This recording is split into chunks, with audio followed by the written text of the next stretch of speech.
What is going on, everyone? Here I have the two Chiiling Reign Elite Trainer boxes I was talking about in my TikTok video. Quick little thing about Chiiling Reign. It came out last month, so still very, very new. I'm sure a lot of you guys know, Pokemon seems to be like a very expensive hobby. Trying to find something, let alone a whole collection, it seems to be really hard, and it is. If you don't have the time, to look and try to find something close to or at retail if it's dropping, it's really hard to get into and stay motivated and stay in the hobby, because that's what's affecting a lot of people. So in this video, since it's my first YouTube video, I'm going to be talking about obviously Chiiling Reign, but I'm also going to be kind of talking about just the Pokemon community right now, and where I kind of want to, I feel like I'll fit in, and what I'll be doing. And really what I'll be doing is, one, I can't afford $20,000 booster boxes, absolutely not. So what I figured, why not just open up things that everyone can kind of get their hands on? We all can afford it. It's all on the shelves. Chiiling Reign is everywhere. I mean, I went to the mall last week with my wife. We went to get some hats. The hats got to get engraved, so we had to wait about 30 minutes, and we walked around. They had Chiiling Reign at Box Lunch. They had Chiiling Reign in a Funko Pop store that I was in, of course. They were selling battle styles at this Japan store for $10 a pack. I mean, some people did buy it. There was a few packs missing out of the booster box, but there is stuff out there. And it just depends on how much people want to pay for it. But you can still get these Chiiling Reign ETBs, on Target online. And that's how we got these. My wife was very nice enough to get me a couple, even though I already had some in my collection. She, thought it'd be cool to open some up for you guys and kind of show you what we can get and what you'll expect in Chiiling Reign.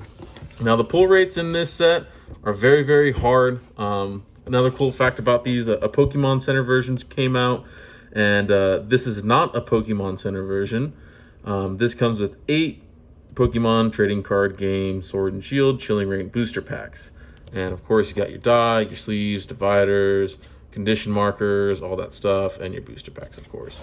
The story behind the PC versions, or the Pokemon Center versions, is they're really bad quality. People would open them up and they would get all reverse holos or all commons, and it was just really, really weird. There's another YouTuber that opened up a booster box when this first dropped, and there was a bolt inside the booster box. In the booster box. I don't know. But the cool thing about it is Pokemon is really trying to get their hands, or get everyone, is able to help everyone get their hands on some Pokemon. Now, this doesn't have a Charizard Rainbow Secret Rare in here or anything like that, but it has some really cool cards that I think people would like. Full arts, I think, are going to be the next kind of wave of the future. I mean, you have cards like these, Shining Mew, Lugia from Neo Genesis. I mean, these are historic cards that people know and they love and they really like. And what makes another Charizard different from another? I mean, yeah, Charizard's the coolest card, don't get me wrong, but full arts are a whole different story. And there are some really cool full arts inside this Elite Trainer box, and alternate arts that I think would be really, really cool if we can open them and we can see if they're in there. So let's crack her open. But as I was saying about the Pokemon community, is that there are a lot of influencers, opening up these crazy boxes, and these guys have been in the game for years. They have all this cool stuff, and what we're going to end up doing, but in these Elite Trainer boxes, they're really cool if you're just kind of starting in the game. They have the Battle Academy, which is a really, really cool box that you can get if you want to learn how to play, and you have people inside your family or your friends that you want to get into playing. So we have our 8 booster packs right here. I can hold the camera properly. 8 booster packs. Pokemon trading card game rules. Our dividers.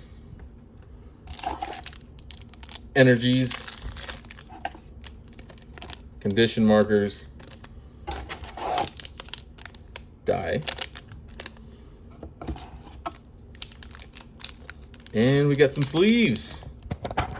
We got some really, really cool sleeves. If I can just get this camera right and proper. There we go.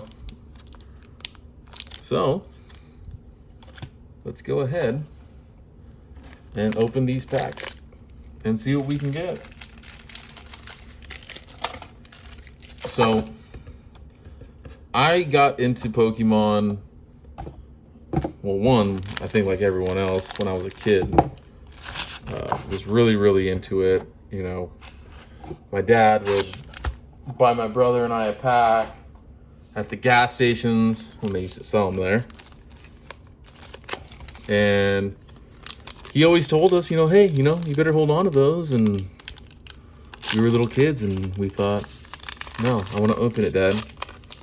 I want to get a Charizard. But here we are, years later, and still opening up packs. So, we'll do the card trick for this. Code. So 1, 2, 3, 4.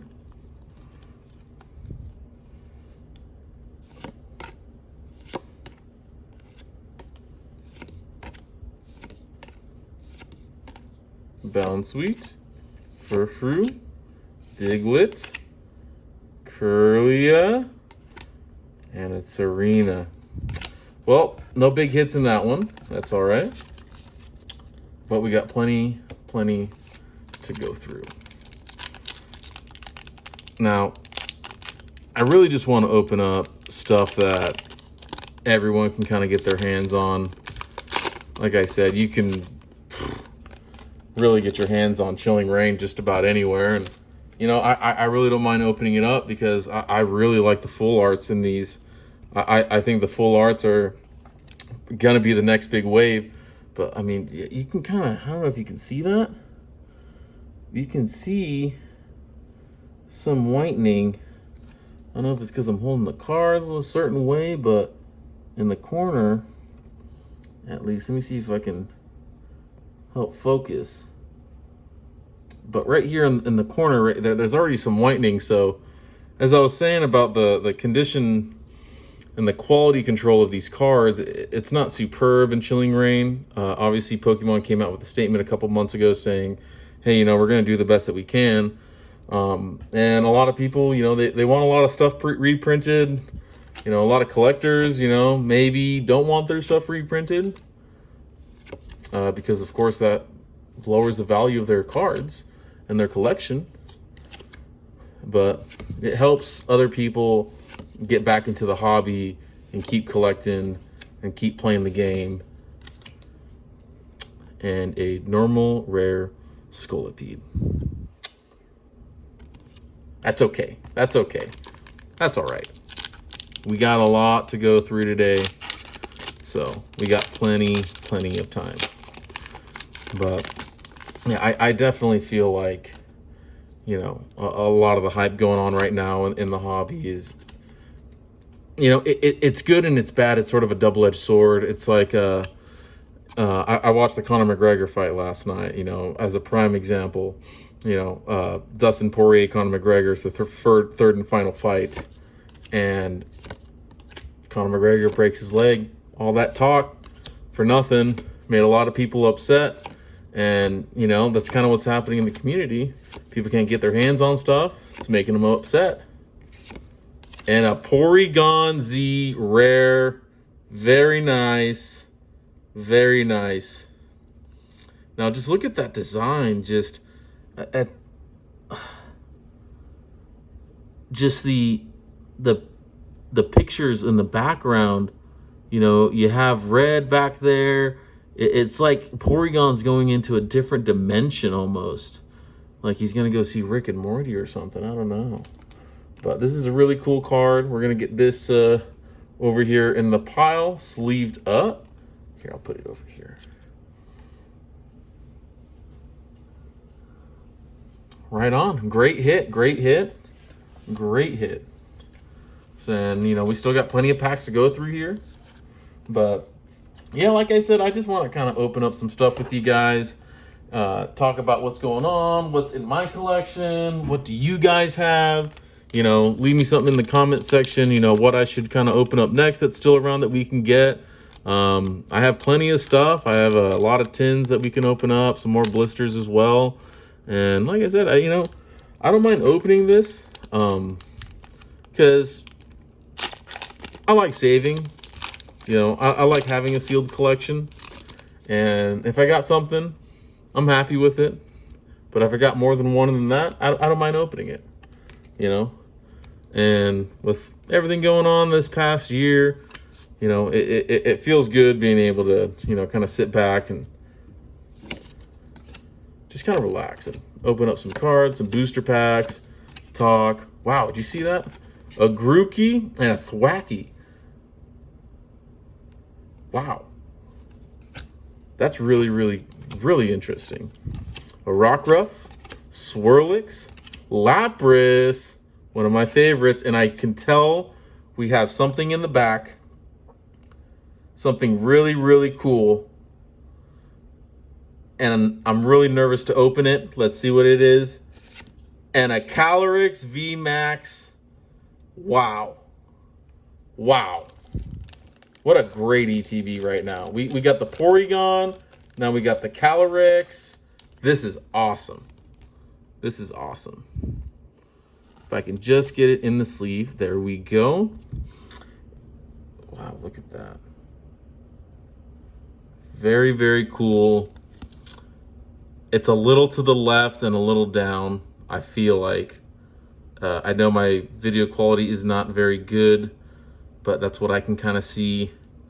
But I still think it's a awesome hit, awesome hit. We still got a lot more to go. So let's open up another pack. Let's get right to it. Let's see if we can get that Blaziken. We're on a good run right now. We're feeling good. Let's get this next one. All right, green card. Those who've just got into the hobby or just getting back into the hobby, green cards are don't expect something good coming from a green card. It's usually not very good. Water Energy, Raboots, Agatha, Ralts, Heracross, Castform, Spheal, Hatna, Hattern, and looks like a normal Doug Trio. Yep, just a regular Doug Trio. That's what we got. But I definitely love collecting Elite Trainer boxes. I think they're so cool. One cool thing, fun fact, advice if you are going to invest in Elite Trainer boxes, typically when Pokemon does a reprint, they don't reprint the Elite Trainer boxes. That's why you see Hidden Fates, Dragon Majesty, Lost Thunder, Unbroken Bonds. All of these are super, super, super collectible.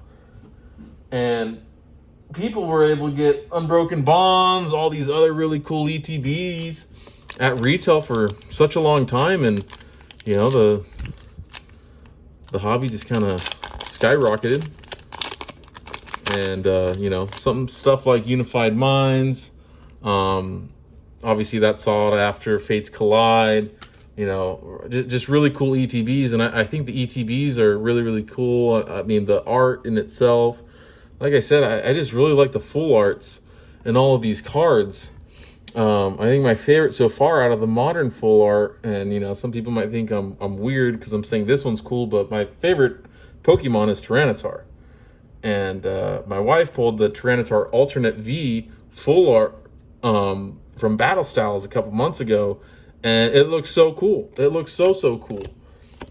It's just the big guy just kind of chilling there. He just ate a bunch of food. He's at a little picnic, and he's just hanging out. He reminds me of me. And a Galarian Runerigus. Very, very cool. Not what we're looking for, but still really, really cool card. We'll still sleeve this one up just because it looks very, very nice. And when I'm looking at singles, such as like my Neogenesis Lugia or my Stratening Mew, I really get stuff that I like. Like if you're thinking about getting into the hobby, excuse me, and you want to collect and get into it, just grab stuff you like. What's your favorite Pokemon?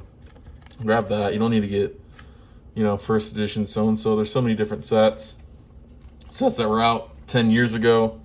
I mean, you can pick them all up, and they're still not that bad of a pricing. But of course, when everyone sees a set, all they see is just, what's it called? All they see is you know, the base set, or you know, really base set. I mean, because everyone sees Charizard, people don't really know. Ooh, white code card. People don't really know about like Neo Destiny, anything like that. I mean, people know about Neo Destiny, but a lot of people just notice the Charizard because that's all they see. They see the Charizard. They see, you know, Shining Charizard. You know, there's go Neo Destiny, and that's all they see. Oh, there's a glimmer in the back. Did we really get another VMAX? This is crazy. This has to be the best ETB I've ever gotten. Cast form, Quillfish, Diglett, and a Sandaconda V. Still very cool. Very, very cool. We'll still sleeve this one up. That's a good hit. Very, very cool. But yeah, collect stuff you like, you know? You don't need to collect super expensive cards. I mean, I'm sure people will look at this and be like, oh my God, Vince, like, where did you get this? It must have cost you a lot of money. Well, the thing is I actually really like Japanese cards. I think Japanese cards are really cool, but they're just really cool to me because I grew up watching anime and Dragon Ball Z, and I really like, you know, just the Japanese culture. So I figured, you know what? These cards are more inexpensive than the English versions. Like I picked up this card for $30, this Lugia. Like people think I'd pick it up for like $100, $200, but that's not really the case. You know, you just have to look. And, you know, I made some stupid decisions in the beginning when I started collecting. Like, yeah, there's a couple cards here and there that I thought were really sought after, and oh, you know, let me put these down because I want to make a really good investment. It's not the case. Just collect what you think is cool, whatever you like. You know, if you like a Pokemon just because it's pink or because its name is funny, that's totally cool. Like, don't worry about that. You know, I'm 27 years old and I collect Pokemon cards. There's nothing wrong with that. It's only be a problem if I didn't have a job and I was spending money that I didn't have on Pokemon cards, which is not the case. But it's still, you know, a really cool hobby that I think everyone can still get into. Like